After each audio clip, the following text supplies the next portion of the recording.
Welcome everybody to Calc 2, Math 254. And before we get started on the content of this course, which is mainly going to be doing methods of integration, various applications, series, sequences series, I want to talk about some what are called paradoxes. That is, things that just don't seem quite right. And these are going to actually come up later here in the course. And some of this, one of the first ones I want to talk about is something called the Zeno's paradox. And it was from a Greek philosopher. This is from the era about 480 to 430 BC. And the basic idea, which we're going to be seeing, is not quite obvious why this works or doesn't work. And the basic paradox starts out as follows. Suppose I tell you that I'm starting here and I want to end up a mile away. Okay? Now, before you can reach your destination, you have to have gone at least half a mile. Well, then what happens is then you have to go half of the remaining distance, which is what? So there's a distance of half a mile, which means you have to go a quarter, and then you have to go a half of that, which is an eighth, and then a half of that, which is 1/16, etc.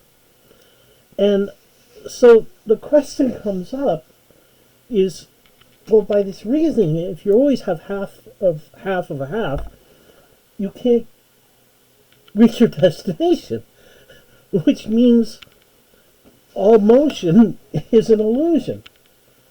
But you know very reasonably that if you add this up, it has to add up to be a mile. And so there's a question here is how come that you can't add up an infinite number of things and actually get to where you're supposed to be getting to. So I'm having a lot of trouble moving these. Another problem is, now you'll recall that the 1/2 plus 1/4 plus 1/8, those numbers are getting small. So you're adding up an infinite number of small things to get 1. Very reasonable. Let's take another example. Suppose I take 1/1 plus 1/2 plus 1/3 plus 1/4 plus 1/5, etc. The question is, what does that add up to be? Well, notice that the numbers are getting smaller, and so we're conjecturing, does this add up to be some number? So if you take 1 plus 1/2, you get 3 halves, which is 1.5. Okay, so you could guess that, and I went out to, 1/3. Now the problem here is, you'll notice that if you try to add up these things directly, you're going to have to find a common denominator, and that's going to get rather nasty. So you get 11/6. So we're going to guess that maybe the limit of this sum is less than or equal to 2. Reasonable. Okay, let's go out a little further. And then we find that if I take 1 plus 1/2 plus all the way up to 1/10, now I get 2.9. So now the next guess is, well, maybe this sum is less than or equal to 3. So we try some more. We try going further and further. And you'll notice what's happening. If I go out to 100, I get 5. That does not look good. And then if I go out to 10,000, I get close to 10. Now if I go out to 100,000, I get less than or equal to 12. Not good.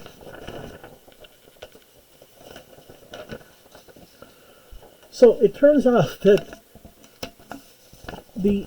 if you try to do question here, what does this converge to? And it turns out that this does not converge to anything. In fact, if you go out to, I think I went out to 10 million and I crashed the computer. So why is it that the 1/2 plus 1/4 plus 1/8 converges to 1, but 1/2 plus 1/3 plus 1/4 diverges? Why? these numbers are still getting small, correct? So that's one kind of a question, a silly question. Another question is, and this is not meant to insult your intelligence, if I take 1 minus 1, I get obviously 0. If I add on a 1 minus a 1, I get 0 again. So if I keep on doing this, my guess is it should be 0, correct? Well, not so fast. Suppose I rewrite so that I put, excuse me, so this is, our guess then is that it converges to 0. Well, what if I add up the numbers a different way? So I put these two together, and then these two, so I'm left with the 1. So then this converges to 1, we would think. Okay, let's make this even weirder. Suppose I put this 1, positive 1, with this positive 1, that gives me a 2. Now I put this negative with this first positive, that gives me 0. Then I take this negative with this positive, that gives me... So now the question is, does this converge to 2? What does this have to do with, like, business and industry?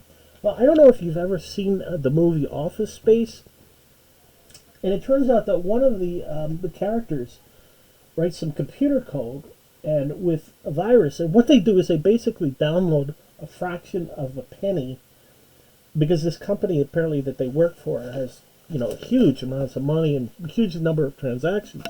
And so the question comes up is, does this have absolutely some... Yeah, because if you're adding up a whole bunch of little small numbers, remember this is a fraction of a penny, you could end up, I think they came up with something like, I think it was 300, yeah, here it is. $300,000 they pwned. This was a long time ago, this I forget when it was. I think it was in the 90s. Anyway, that's kind of cute. So in other words, the way you add up things is kind of important, which we're going to see when we get to series, etc. Another example here, which is a little closer to my heart because I worked at NASA Langley Research Center and NASA Ames in California and Stanford University. And as you can well imagine, when they were doing the Apollo program, you're sending off the astronauts to the moon, and you got to get these calculations. Remember, everything is moving. Excuse me. And if you don't get this orbit right, and you slingshot around here, and you come out at the wrong time, you're just going to go off into extinction. There's other things that also show up that are very, very interesting. And here you're adding up, again, the idea is adding up a bunch of really small things, and you get these crazy answers. And there's something called the Kolk snowflake, and the way it's constructed is you just take a equilateral triangle, each side is of 1, then you add up the perimeter and you get 3. Okay, now remember this little triangle I could put on a piece of paper. And the area of this is obviously 8 by 11 or whatever, right? So it's a finite area. And so I have the perimeter of that is 3. Now, if we do the following, we take each of the sides of the triangle and we cut out the middle thirds. And then we put on another equilateral triangle. So in other words, this one of these sides was originally what? 1. So now it'd be 1/3, 1/3, and 1/3. But now if you look at the sides, this is 1/3, 1/3, 1/3, 1/3. So you have 4 1/3. And then you do that because you have 3 sides. Now you take 1/3 plus, so it's 4/3 times 3, the 3's cancel. Now we're up to the perimeter being 4. And we do it again, and again, and again. And it turns out that when you start looking at this Kolk snowflake, the total distance around here goes to infinity. That's crazy. How can you have, if I put this on a 2-inch by 2-inch index card, the area is finite, but the perimeter is infinite?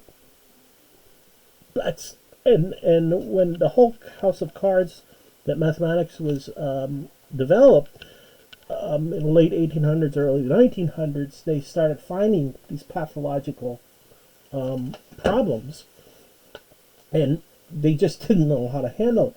Now you're probably thinking, what in the world? Who cares?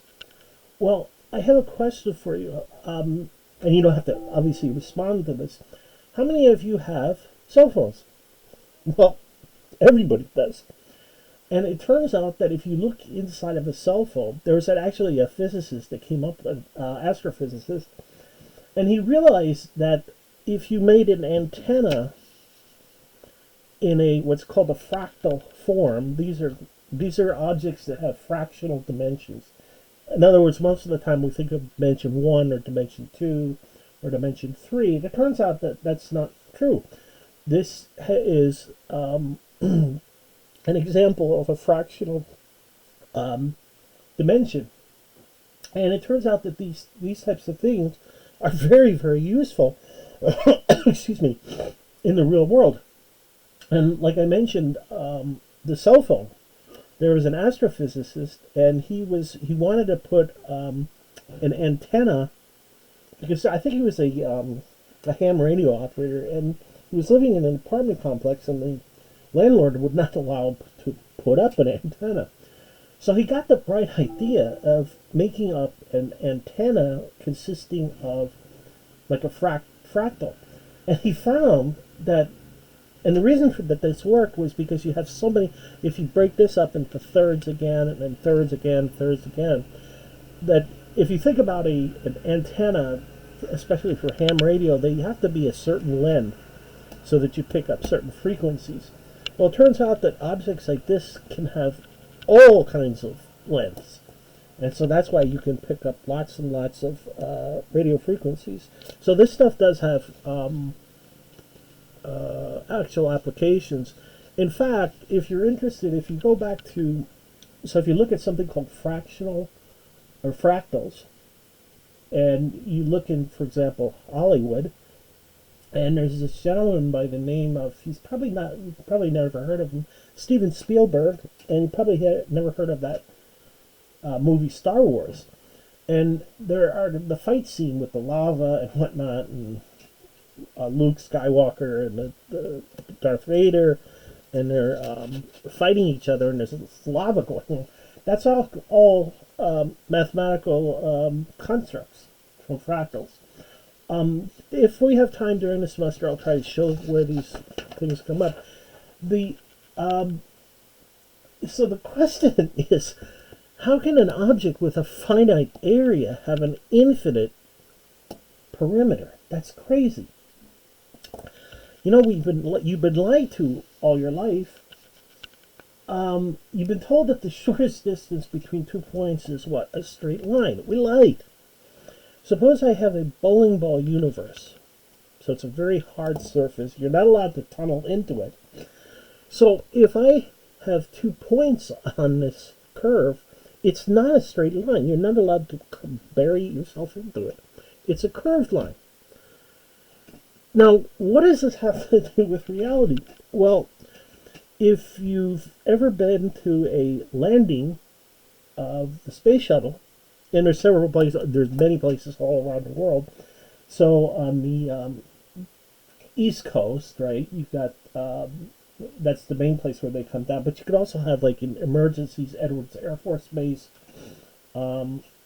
which is a really, really cool place to visit. There are places in Australia, etc. Now, what does this have to do with anything? Well, did you know that the space shuttle, when they landed, there's approximately a 6-inch difference between the beginning of the runway and the end? This guy is about 6 inches higher than the ending point, and that thing is coming in really, really fast. And so they actually have to level, so they have to increase this side, the end of the runway, compared to here, so that they make up for that 6 inches. You've also been told, we've lied to you, that if you take a triangle and you add up all the interior angles, you should get 180. Wrong. If I take this bowling ball again, and I could put 3 points on it, now this is no longer a, quote, triangle. And as you could see here, these angles are bigger than 90, which means if I add that out, it has to be bigger than 270. Oh, that's not good. And then if I look from the underside of the bowling ball, these angles are less than. So I could make this almost 0, which is really crazy. And so we have to come up with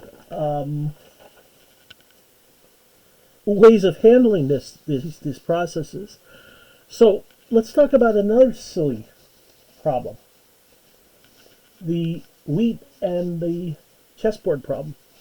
And there was this very famous story that over in India, whatever, I think it was India or China, there was this rich ruler, and he was trying to have a problem solved, and so one of his wise men said he'll be able to solve it for him, and blah, blah, blah. And so the king wanted to know, what, I'll give you whatever you want. And so the guy said, okay, here's what we do. Get a chessboard, so you've got 8 by 8, and I want you to put 1 thing of wheat on the first one, 2, 4, 8, 6. In other words, you're doubling the number of grains of wheat each time. So if you look at, if you just go out to half of the board, it turns out that the number of wheat, when you get to the end, when you add all these up, this is insane. And you haven't even gotten to the end of the chessboard. Now, you're probably wondering, well, who cares? So you're just doubling what you started with, right? So 1 goes to 2, goes to 4, goes to 8. And I'm going to call that something called R naught. It's called the basic reproduction number. Well, I think you've all heard of something called COVID-19, the Wuhan flu. And there's various thoughts about how that actually originated, and I'm not at liberty to discuss that. So the basic idea is you are doubling something. In epidemiology, we do the same thing. We have a number, which is sometimes very, very difficult to calculate or even estimate. And the basic reproductive number, it's pronounced R naught. And it's defined to be, suppose I have a completely susceptible, homogeneously mixed population, and I introduce 1 infected person. The question comes up is how many secondary infections are there? And I also have to put how long does that take, right? Because the incubation period of time depends on the pathogen. And estimates are all over the they're anywhere from 1.4 to 6.5. This is not good. This is telling us 1 infected person ends up infecting on average 6.5 people. Not good. So what I'm trying to convince you is that, mathematics may have some applications here. Okay, so let's get started now and the way we're going to run the class is I'm going to have office hours, and then that's when I want you to come up with questions. And also on the Canvas, I'm going to be posting the lecture notes so that you'll be able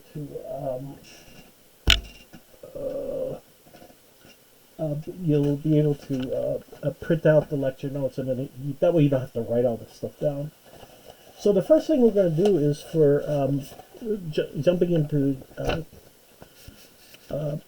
7.1, integration by parts.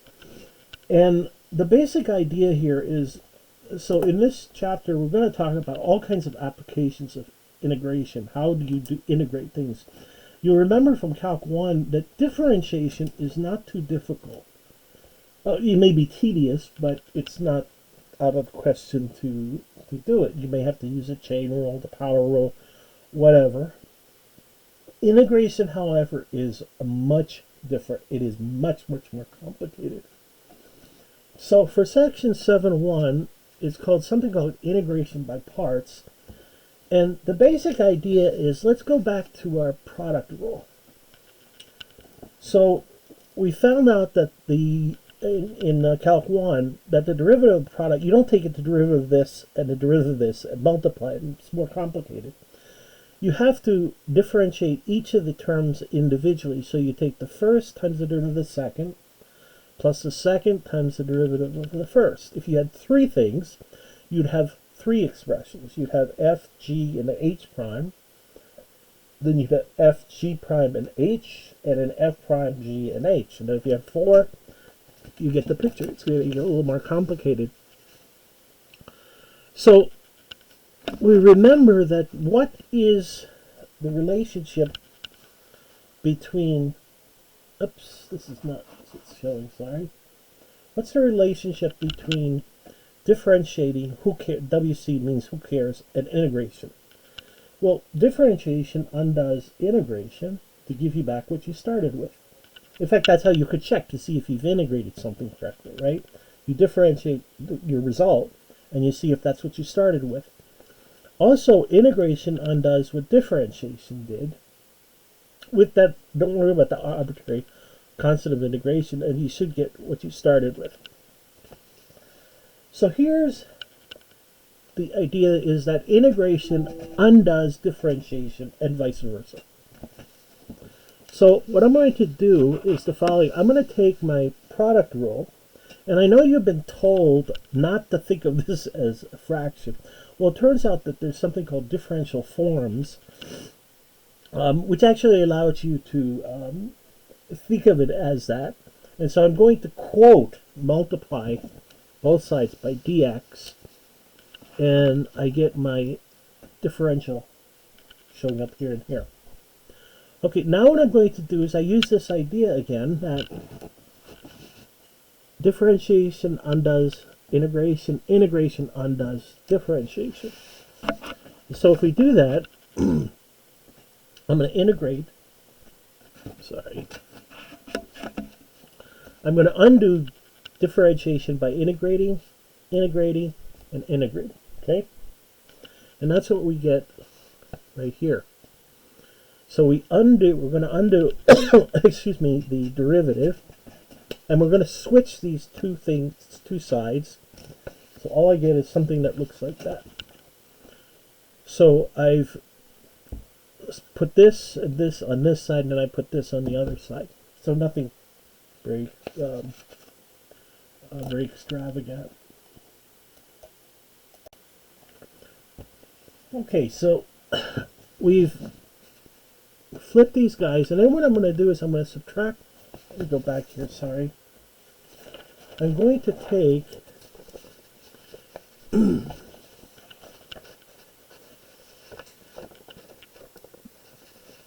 this guy right here and just bring it over on this side. So you're going to subtract that interval, and you get this new expression right here. Now, integration supposedly undoes differentiation to just give you back this, and forget about the constant of integration because it can be absorbed in these two guys. Okay, now what we're going to do is we're going to let u, so we're doing obviously a substitution. I'm going to let u equal f of x right here, and I'm going to let dv be this guy right here. So we're just simplifying the notation. So I'm letting this be u and this be dv. And this then I can find out what my v is just by simply integrating. So integration undoes what differentiation did to give you this. Don't worry about the constant of integration. So what I'm going to do is I'm just going to make these substitutions just to make it look a little bit easier. So on the left here, this is what we call u. This is what we call dv. That's this guy. This is what we're calling u. This is what we're calling v. Minus, now the derivative of u is f prime dx. So this is going to become du. And, excuse me, the v is our g. So I've just simplified this notation. So what we're going to be doing is this object here, or this equation, expression that we've got, is saying, suppose I don't know how to integrate this. So hopefully this is easier to integrate. Let me say that again. The integration by parts says this is too difficult to integrate directly. So we're going to shift the derivatives, and I want you to notice something. Compare this, the old integral, with the new integral.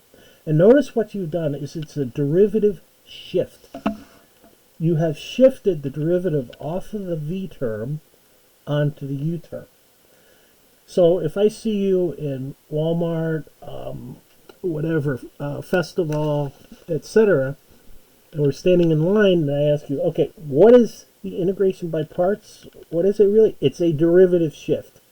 You're shifting a derivative off of the v onto the u. Hopefully this is easier to integrate than what you started with.